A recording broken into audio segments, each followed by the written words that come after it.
Hello everyone, and welcome back to my channel, and welcome back to the next video in my startup or best startup guide to Skyrim, however you'd like to look at it. This is the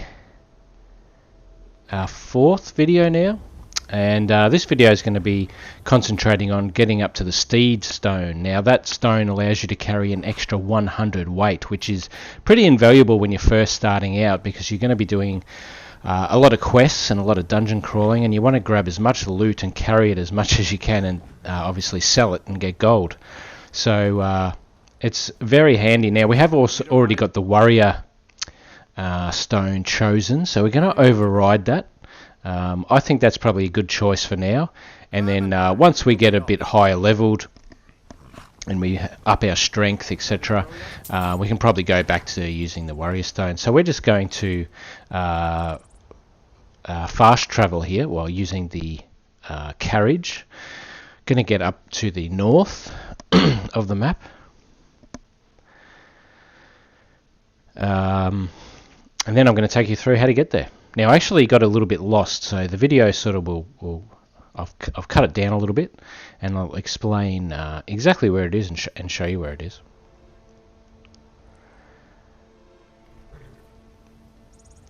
Okay, so here we are.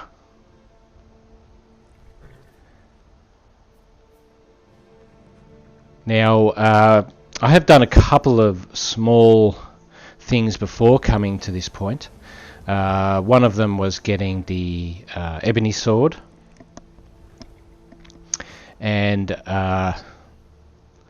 another one was just getting, obviously, heaps more bolts for my crossbow. I did have the Warhammer chosen as my main weapon, but now I have switched that over. And I've gone also to heavy Imperial armor. Now, when I went back to my log cabin, which we did in a previous episode, here's my armor here, so I switched over to the heavy Imperial armor. And I've got the Amulet of Talos on for now, even though I don't really need it, but that's something that'll come in handy a little bit later. And on going back to my sort of that little house that we took over, and cottage, there's the Ebony Blade. So I was with the Dawnguard Warhammer, now I've got the Ebony Blade. Now, the Ebony Blade, just quickly, I didn't show how I actually got that this early, but if you just do a search on YouTube for how to get Ebony Blade Skyrim, there's so many videos on it. I really highly recommend this blade. It's really good. It basically regenerates your health as you damage enemies. So even if they damage you, when you sort of hit them, your health comes back up. So it's fantastic. It's worth a lot of money too if you wanted to sell it. It weighs it's very lightweight, which is great. It doesn't do a lot of damage, but it's very fast. And like I said, the bonus of getting the health back makes it well worth it. And as you can see, I've still got I've got 112 steel bolts now for my crossbow. Later on we'll get the dwarven crossbow probably, but for now the crossbow's fine, and of course I did upgrade it to fine. I may do some smithing soon and then upgrade that a little bit higher. But yeah, so when I did go back to my house, there were a couple of bandits there, and then there was an Imperial patrol that wanted to me to bribe them. I killed them, so I've done a little bit of fighting lately, and yeah, as you can see, my gold's reasonably high now. It's 2,500.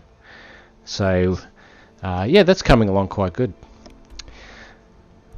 Okay, so as you can see, we're up in the north there. Now I have set a custom destination because, sorry, and we did fast travel to Solitude. I forgot to mention that. I knew it was up around there somewhere, but I couldn't remember exactly. So I've put my marker in a general location, but later when we do get there, I will 100% show you. So yeah, so what I'm looking at doing basically now is obviously we've got a lot of gold. We've got a house, a somewhat small, crappy one. We've got the Ebony Blade, which is one thing that I love. And we've got the crossbow. So we're pretty much set for doing a lot of fighting and dungeon crawling and cashing up. Now I think I need about 5,000 gold to buy some property, and I'm actually going to build my own house. Now I'm going to go into that in another video. Probably the next video I do will be showing me buying the land and what's involved with actually building the house, and then yeah, a few things actually building it and putting them inside. Can't wait to have somewhere to store all my books that I collect in the game, which is one of the little things I like to do. And then of course store sort of rare weapons and rare armor, etc. I mean, we've only just started the game, so I haven't got a lot of those kind of things, but really looking forward to it. So yeah, this was basically, we're heading up. I was just using my night sight a little bit. We're heading up to the point where I thought it was, and we came across a couple of sort of quest markers, I guess you could say, which is good. One thing I definitely recommend is just either on a horse or wandering around is just go for a walk and see what you come across, see what you find. You'll find a lot of locations where you can get a lot of loot, and yeah, a lot of good stuff. So yeah, if you don't look, you won't find it. Now a lot of it's obviously quest based. Now, as you can see, I sort of started to get a bit lost here. I was like, okay, well, I can't get up through the mountains there. And I sort of had to backtrack here and then cut across. And realised I was sort of looking probably in the wrong area. But as you'll see in a moment, I'll show you exactly where it is. And it'll be a lot easier for you to find it. But I do recommend this stone early on, as the extra 100 kilos you can carry can be worth, hundreds and hundreds of gold. And you don't want to leave behind something good. So okay, so here's the location, and I'll show you exactly on the map there. So it's sort of at the back of those mountain range, but it's actually at the top. Now you can see Fort Hragstad.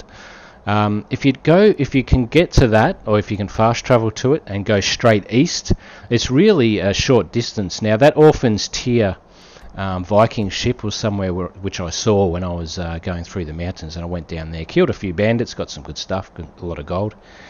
But if you can get to the fort, then you can just basically travel straight east. You'll find this actually very easily.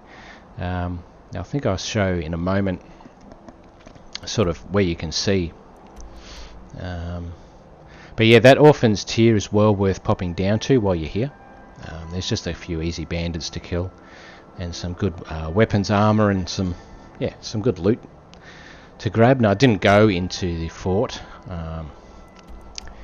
but yeah, there's the Steed Stone for you there. So as you can see, hopefully, so there's the fort itself. So it's only a couple of stones throw away, and it's, as you can see, it's almost directly west the fort. So if you just come east up into the mountain here, you'll find it very easily. So then all you do is select it, and you'll get your extra 100 carry. Now, like I said, it will override the warrior stone. So I think I activated, and it says, yeah, you can only have one blessing at a time, which is fine for now. Warrior stone removed, and Steed Stone added. Now, hopefully, I think from memory I showed my carry has gone up.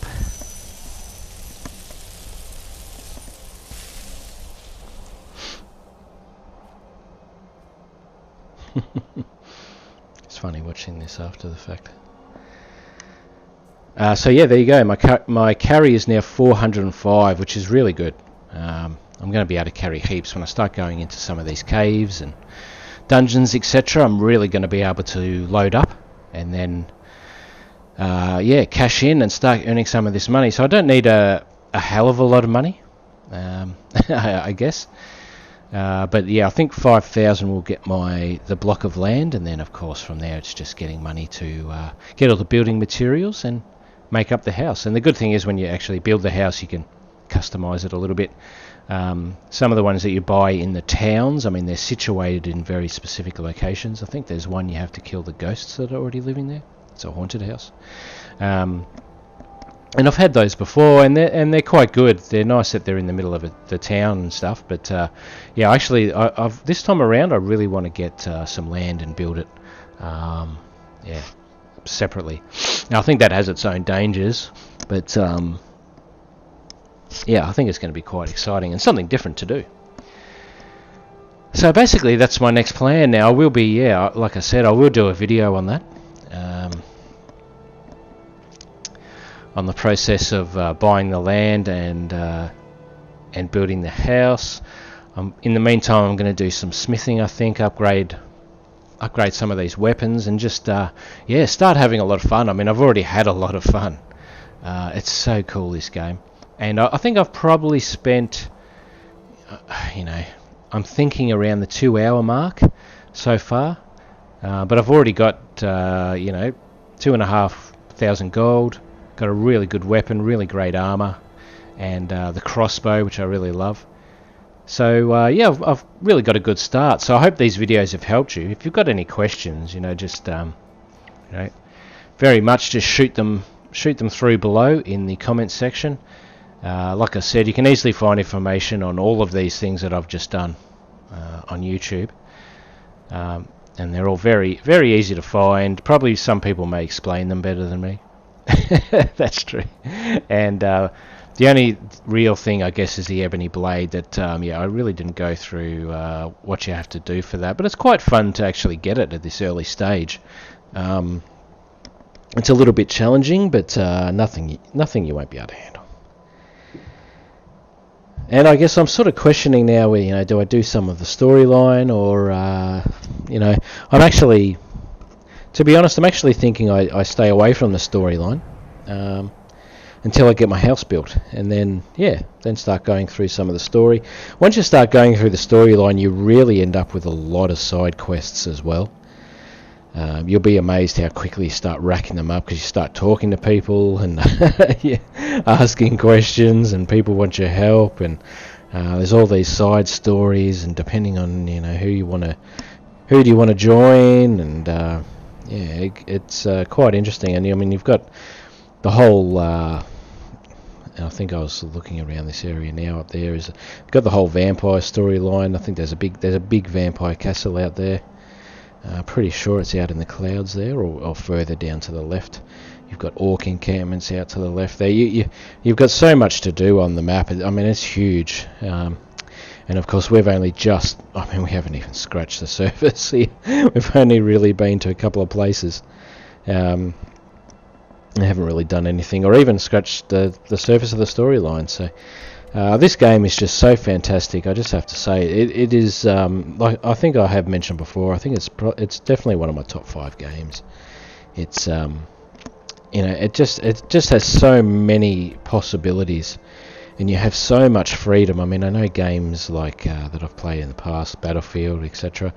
Sandbox sort of games, like they're great. They have a lot of you can do a lot of things, but this game is just absolutely amazing. So I hope you've enjoyed these videos I've done so far, and I hope you'll check out the rest of my channel. I've got heaps of videos on there of gaming, as well as my hobbies and just general life here in Australia.